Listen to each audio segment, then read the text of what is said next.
La thématique du revenu universel revient en force. Il est expérimenté en Finlande, il est proposé et débattu à droite comme à gauche dans le cadre des primaires.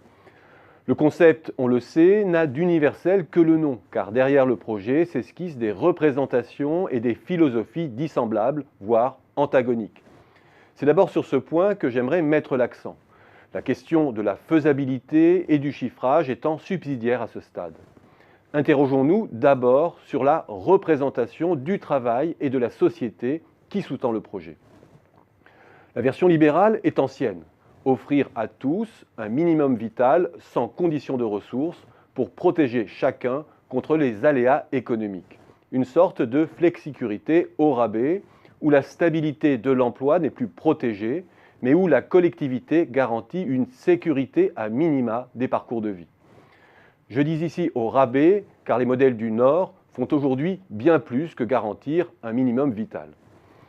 Cette vision retrouve aujourd'hui une actualité avec la projection d'une société numérique qui signerait la mort du salariat. Autrement dit, elle valide implicitement ou parfois explicitement l'idée que nous entrons dans le meilleur des mondes du tous entrepreneur.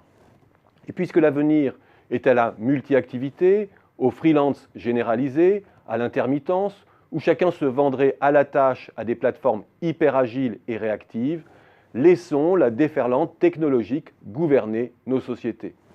Réfléchissons à l'antidote à la misère et jetons notre modèle social d'un autre temps. Rompons notamment avec le dogme français assurantiel où chacun est protégé au prorata de sa contribution et de ses revenus.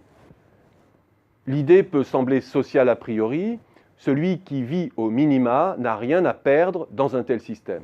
Les plus riches ont beaucoup à perdre. À cela près que les plus riches peuvent se tourner vers de l'assurance privée, qui sélectionnera les meilleurs risques et que les classes moyennes ou les plus pauvres ne le pourront pas.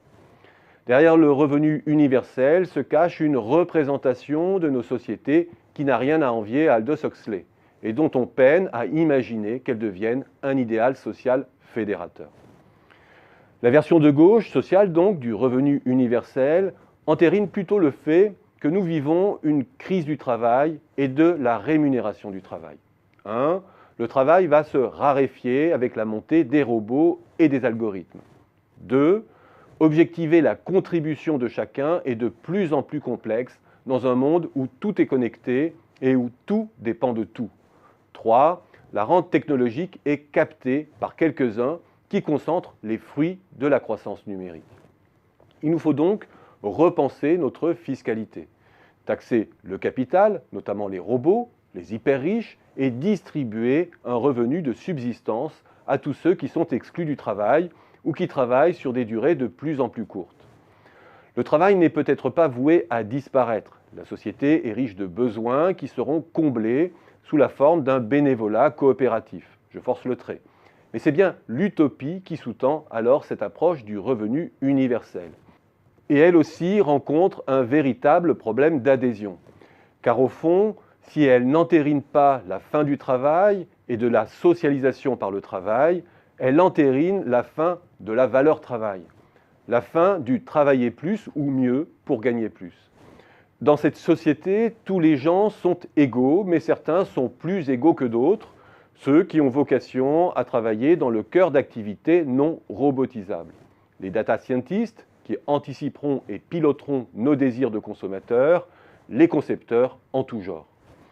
Pour une classe moyenne, déboussolée, qui s'inquiète encore de la trajectoire professionnelle de ses enfants et du déclassement de ses métiers, autant dire que cette représentation du futur n'est pas fédératrice.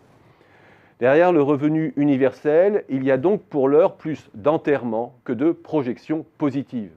La mort du salariat, la mort du travail rémunéré, la mort de la protection sociale assurantielle, la mort des critères de différenciation des rémunérations.